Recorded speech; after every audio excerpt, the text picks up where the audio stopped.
Initializing. Existence confirmed. Commencing self-diagnostic.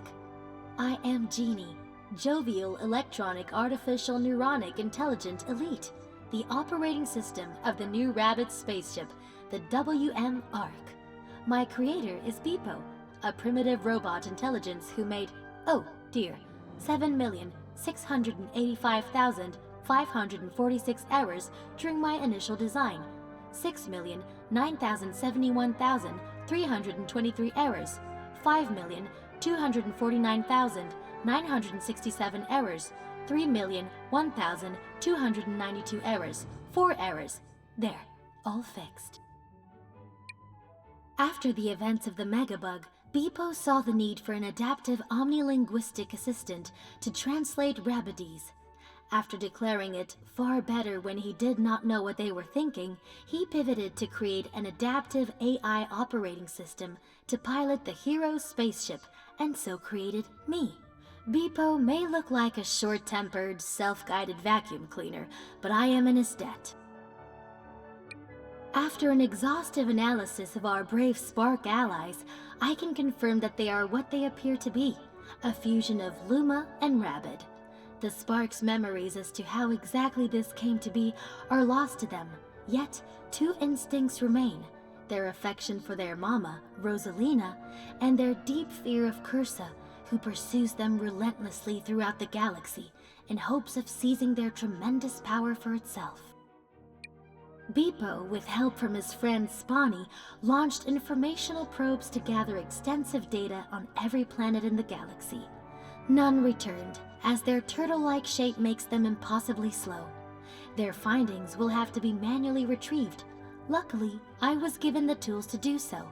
I am intrigued to find out more about the galaxy, and perhaps my place in it. Shortly after defeating the Megabug, the heroes disbanded. Some remained at Peach's castle to help her manage the Rabbids there and build a new spaceship. With the sudden arrival and then disappearance of the Dark Miss Manta, who took with it Mario, Beepo, and Rabbid Peach, I gathered the remaining heroes and executed a rescue mission, for which I have yet to hear Beepo say thank you. I am quite pleased with our spaceship, the WM Arc, washing machine advanced Rabbid carrier. Its engine systems adapted well to using purified Darkness energy to create warp tunnels. The armory has proven to be efficacious, and the cutting-edge holodeck invaluable. Am I the only one who regards our spaceship as home, or do some of the heroes feel this way as well? The Bob-ombs roaming the galaxy are even more dangerous under Cursa's influence, though their modus operandi remains the same. A successful hit will cause one to ignite, while dashing them allows heroes to pick them up and use them as explosives. Beacon Beach has provided me the opportunity to observe more of the Rabbid's strange but effective architecture. Take the lighthouse here. Its bonfire, when operational, dissipates clouds. It also serves as dry storage for Augie, the warden here, who imports a great deal of fruit from Pallet Prime in sturdy wooden crates. Fruit which I assume is used solely to make pies and other desserts. While its date of origin is uncertain, the Sunrise Temple seems quite ancient. Damaged but explorable, it slowly revealed its mysteries. A secret passage leading to Beacon Town, a mysterious room filled with time-worn pottery, and a series of murals depicting the Warden's life story, which I personally found self-indulgent, perhaps due to an effort by Augie to garner sympathy. Research into the Warden of Beacon Beach, Augie, reveals a myriad of known traits: insecure, attention-seeking, irresponsible, impulsive, cowardly, childish, gluttonous, entitled, dishonest, poor hygiene.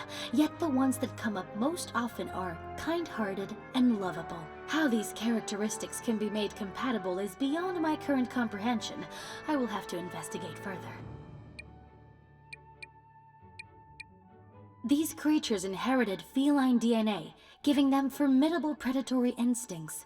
They rush their attacker instantly when assaulted, a habit we can use to our advantage to lure them where we wish. These wild claws despise contact with water and are resistant to fire-based attacks.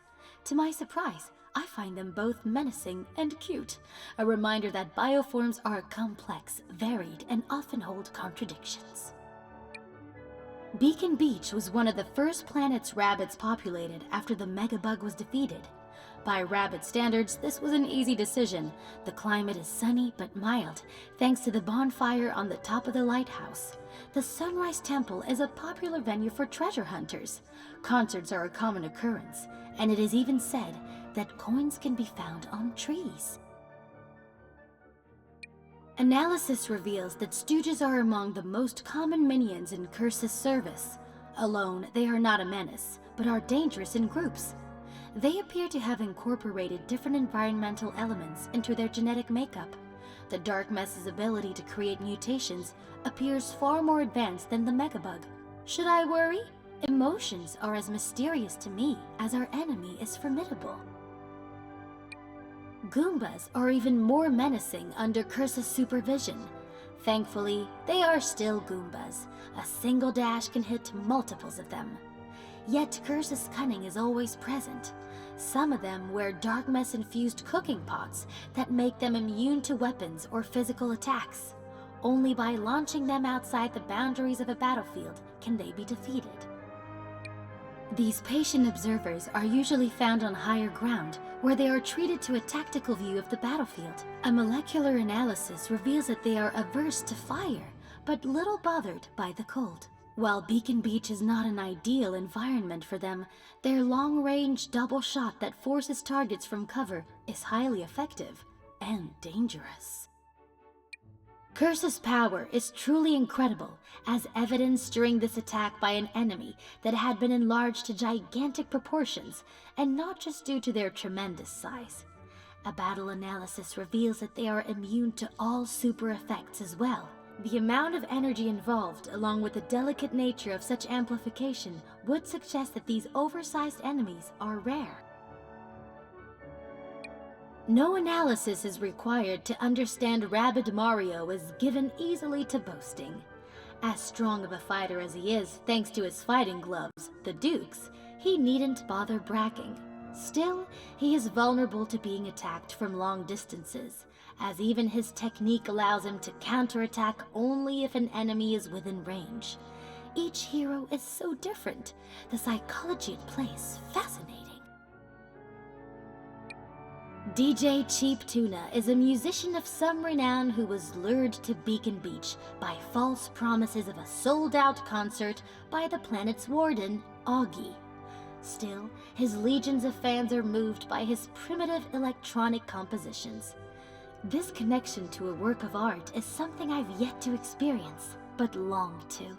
He has announced that his next album will be a trance chiptune vaporwave indie chill-pop crossover that will hopefully pay for his flight home. Cursa has merged gentle pigs with Rabbid DNA, then turned them loose against us. These creatures proudly carry thwomps on their backs, which they use to shake the heroes to their foundations by leaping into the air unaided and crash landing nearby. They are resistant to electricity, but vulnerable to ooze, proving that even with Cursa, trade-offs are necessary. Rabbids on pristine peaks are many things, but easily daunted is not one of them. While it is always winter there, extreme weather can cause mountain trails to become inaccessible. Hence, Rabbids have little faith in them, instead forging their own paths to the summit. Even a visit to Madame Bois-Strella's is uncertain, a place with a reputation for informing customers that they are doomed year-round. The Rabbids' frenetic creativity prompted them to make secret playgrounds for themselves on every planet they inhabit. Unfortunately, any pains they took to hide them were ineffective against Cursa.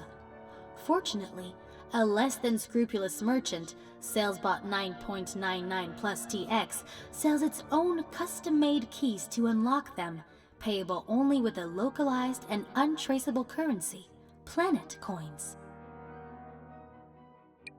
Do I appreciate the classical beauty of the Winter Palace? I believe so. Its intricate exterior is duly impressive. Its main keep is flanked by 2 great wings, protected by labyrinths, secret passages, and more. Most impressive is the Winter Palace Library, curated by Telesio, a descendant of the palace's original owners.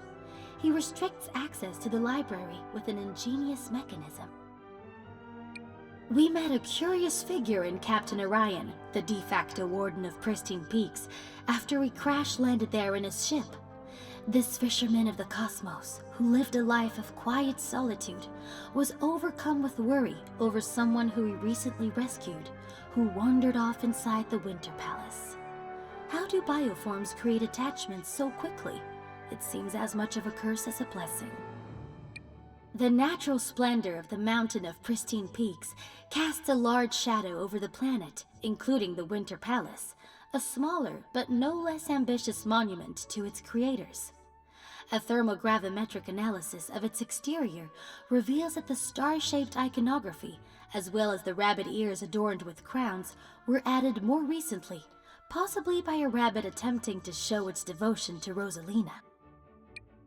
This latest mutation of Cursa's has been integrated perfectly into the environment on Pristine Peaks, a cunning and aggressive predator that works to immobilize its prey by getting in close and freezing it still.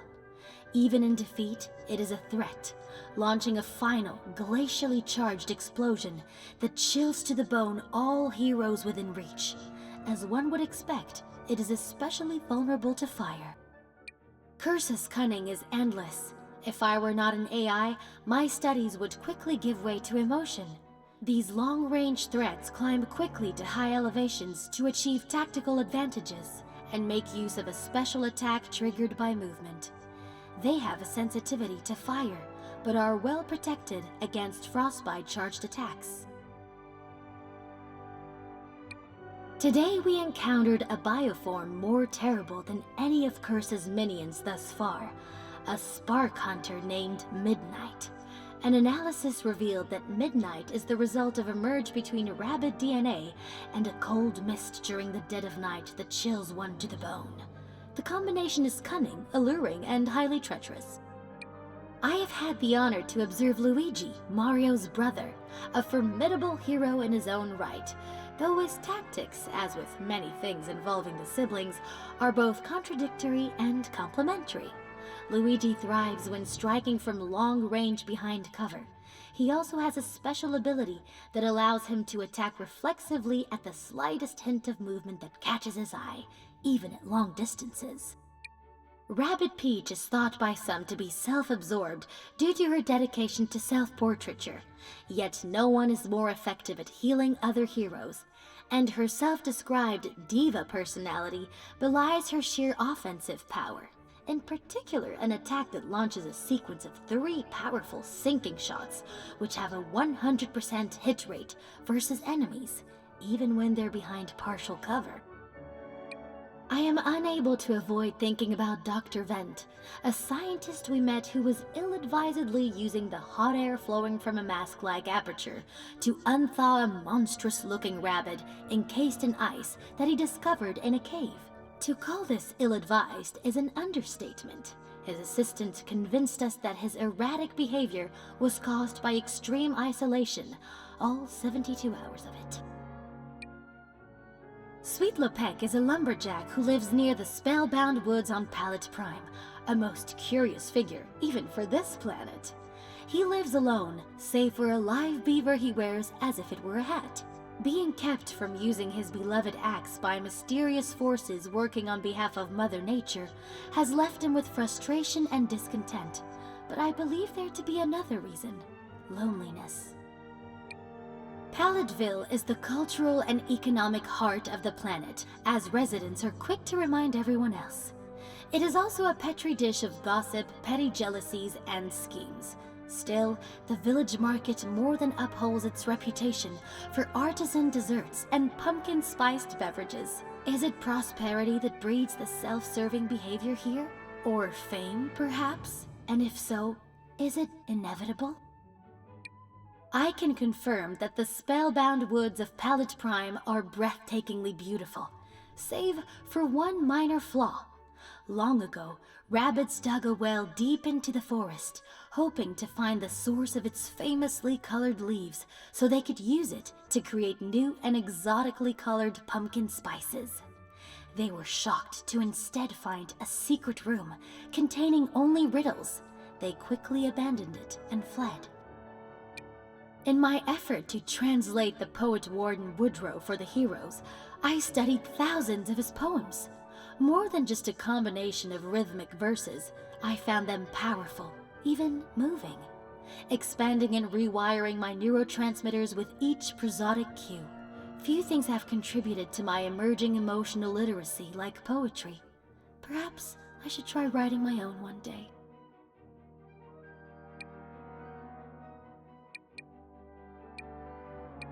Another pig merged with the DNA of a rabbid and made vicious by Cursa. Oddly enough, it believes itself to be a ballet dancer. While it is graceful, especially considering the thwomp it carries on its back, it is the explosion of air it generates after pirouetting into the sky that impresses. They despise cold, but as they are weighed down by their thwomps, they are impervious to strong winds. Pallet Prime has been voted most romantic vacation planet and best engagement photoshoot location. Yet, its beauty hides a mysterious side to it that harbors many secrets. Luckily, Beepo's revealing powers, inherited by the spark Twinkle, have allowed us to see beyond the veil. I did not expect any single planet to curry favor with me, but I feel a strong connection to Pallet Prime. The Depleter is a curious study. Rather than keeping its distance, it gets in close where it can deplete heroes of their vitality, while strengthening itself in the process. When attacked, a special ability allows it to counter immediately. Water bothers them little. Indeed, it seems to have an answer for everything, save for shock-based electrical attacks. There is little to suggest that magicians are anything but elite foot soldiers in Cursa's army. They keep their distance from heroes, healing and protecting their allies as needed. Forged from lightning, they have optimal resistance to electrical attacks, but are surprisingly vulnerable to ooze. Fair is far beyond the battlefield, Rabbit Peach once said. She was not referring to ghostly walkers at the time, but might as well have been. They turn invisible while moving, rendering any reflexive reaction abilities worthless. There is one counter tactic. Frostbite charged attacks freeze them in their tracks, but we must be careful. When surrounded, they repel foes with strong gusts of wind. Another spark hunter crossed our path, Bedrock. Cursa has merged Rabbid DNA with an inanimate object, in this case, a coarse granite rock, massive, hard, and tough. Bedrock is impossibly strong, an unstoppable force let loose upon the sparks.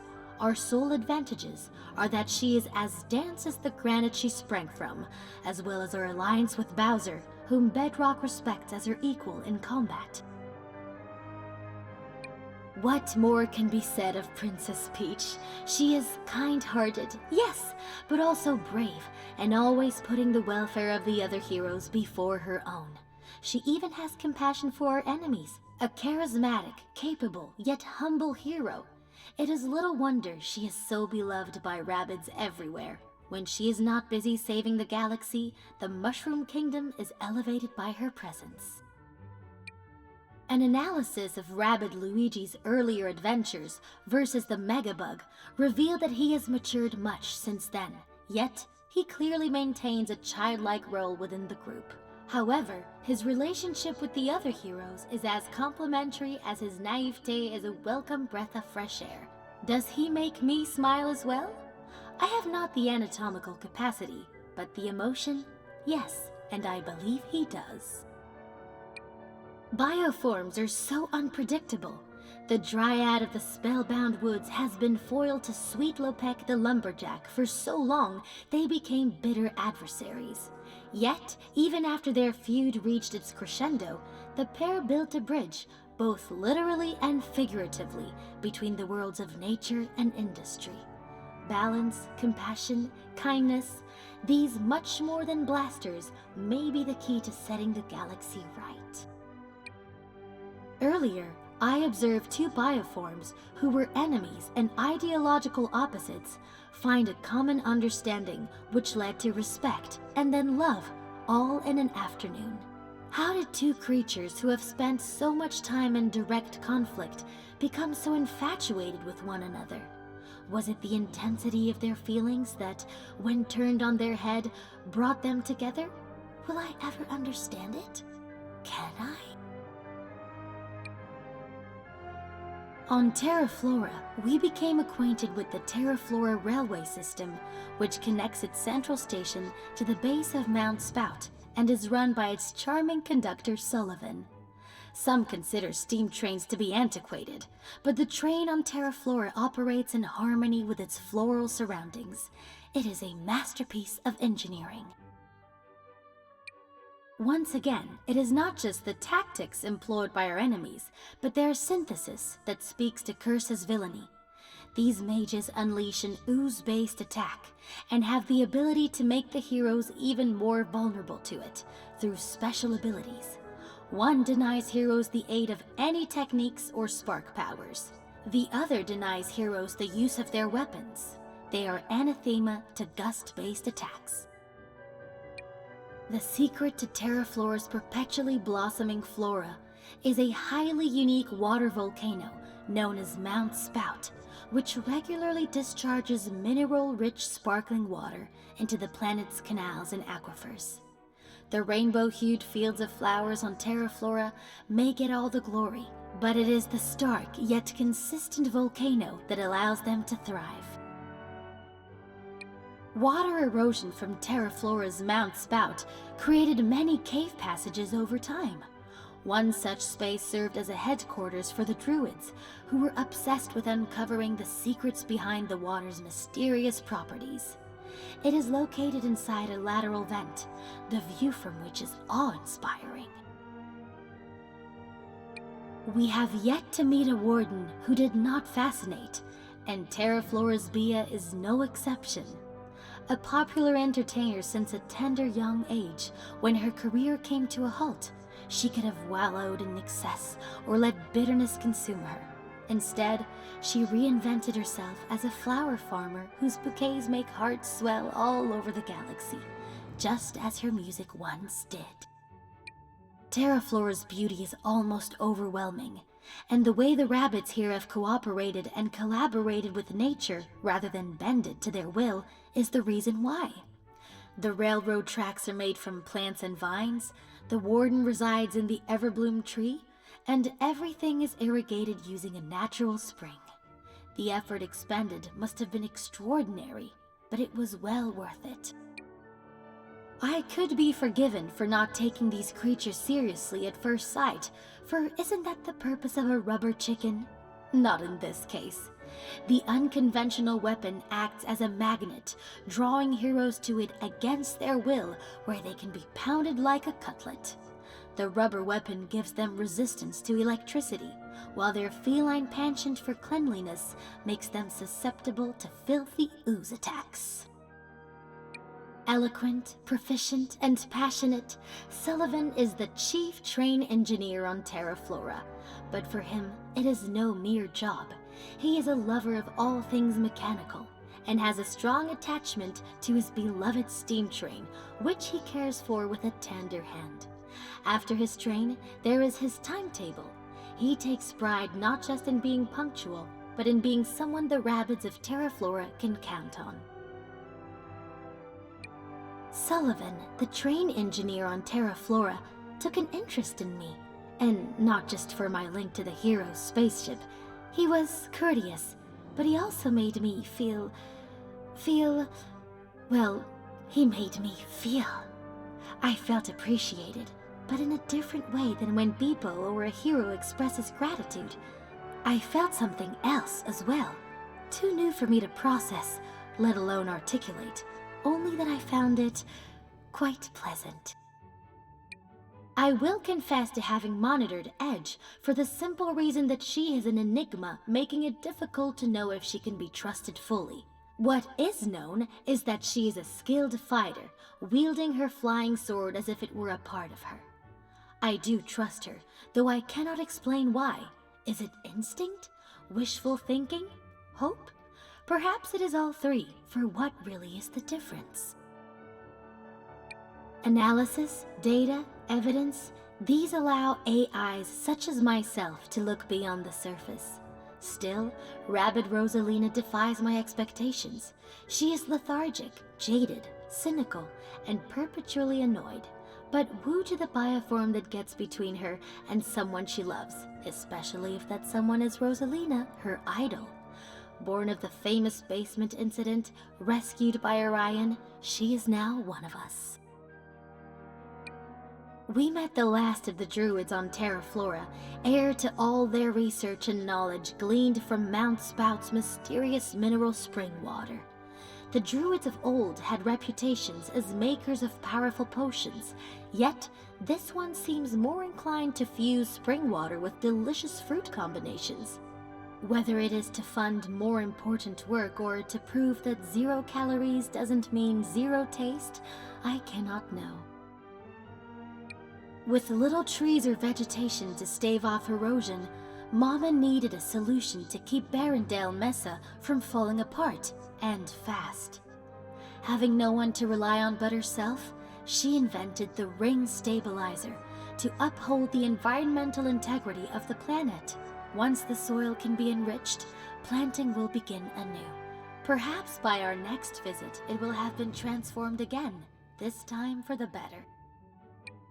Once, this windmill was used to harness gusts of wind to mill grain and pump water. Mama has since adapted it to be a renewable source of electricity, with which Barrendale Mesa can be restored to its former glory. For those who wish to reach the base of the generator, cranes and moving platforms must be used in lieu of ladders, elevators, or any remotely safe means of scaling. The cowardly Spellraiser prefers to keep its distance, targeting heroes from long range with a powerful bolt of menacing energy. When not so engaged, it summons other minions of Cursa's army to do its dirty work for it. It feels right at home when in contact with slime and ooze, but is vulnerable to attacks that make use of gusts of wind. Our visit to Barrendale Mesa was a critical diversion meant to enlist the help of Mama, Warden and Master Mechanic. The endlessly inventive Rabbids there were without direction until her arrival, but she has since served as a mentor and mother figure to them. Barrendale Mesa is isolated, cut off from civilization by distance and choice. This necessitates a particular genius for making silk purses out of sow's ears, using repurposed technology and salvaged parts in ways that defy imagination. Like most geniuses, Mama is extremely protective of her workspace. No one is allowed in her garage, lest they disturb the meticulous surroundings within. Barrendale Mesa was not always barren. After arriving, the Rabbids quickly depleted its natural resources with little thought to the future, transforming this once verdant Mesa into a wasteland. Mama has changed the Rabbids' attitudes, but changing the landscape will take more time. Yet, the planet is not without charm. Its panoramic views inspire, and its canyons offer much in the way of exploration. Of all Bowser's minions that were usurped by Cursa, Magikoopas are amongst the most troublesome, and it is not difficult to see why. They are powerful magicians who are adept at enhancing and reinforcing their allies on the battlefield, timing their efforts wisely. Cursa has made them immune to all super effects. Amongst all the rabid feline mutations, these are perhaps the ones that cause me the most concern for our heroes. The more they are hurt, the more harm they manage to cause with each successful assault, and they will doggedly pursue any hero who successfully lands a blow, no matter where they are. Being water-based, splash-focused attacks are of little use, but ones incorporating electricity are highly effective. It was on Barrendale Mesa that we crossed paths with the most vile, corrupt spark hunter of them all, Daphne. She toyed with us like a cat would a mouse, though she is derived from neither.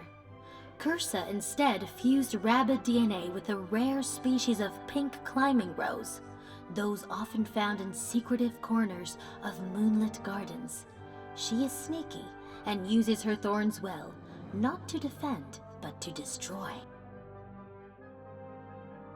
Seeing Rosalina free herself from Cursa's control only to be retaken brought us to our lowest of lows and our highest of highs, thankfully in that order.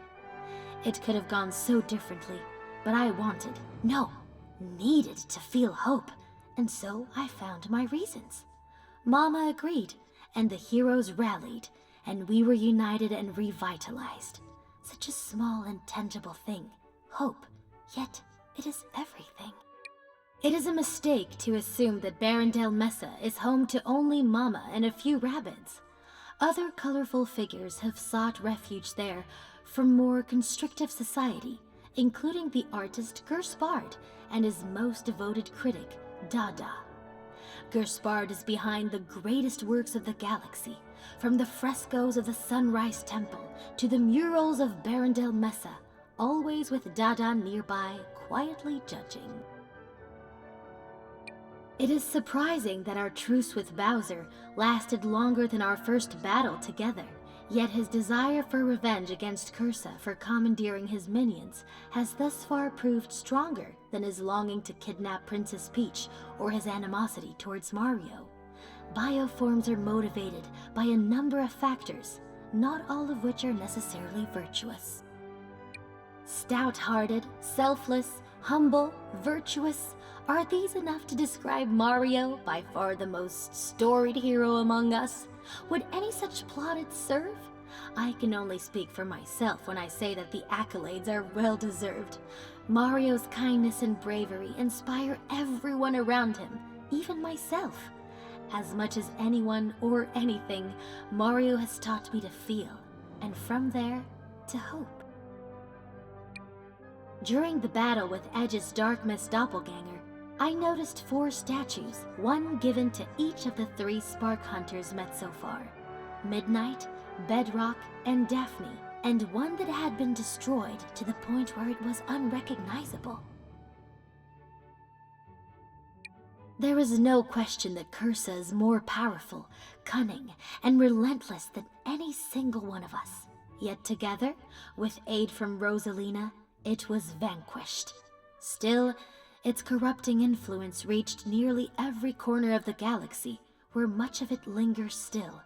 We have stopped the dark mist at its source, but we have much work to do if we are to remove the rest before it can cause any more harm. I received a most curious communication. It reads as follows: "You don't know me, however, you could say that we're related. I invented Beepo, and I'm proud to see how he's evolved from a virtual assistant to a thinking, feeling, if not a little grouchy, bona fide hero. Come to think of it, you and Beepo have a lot in common. You just got there with a lot less help." Who sent this, and why?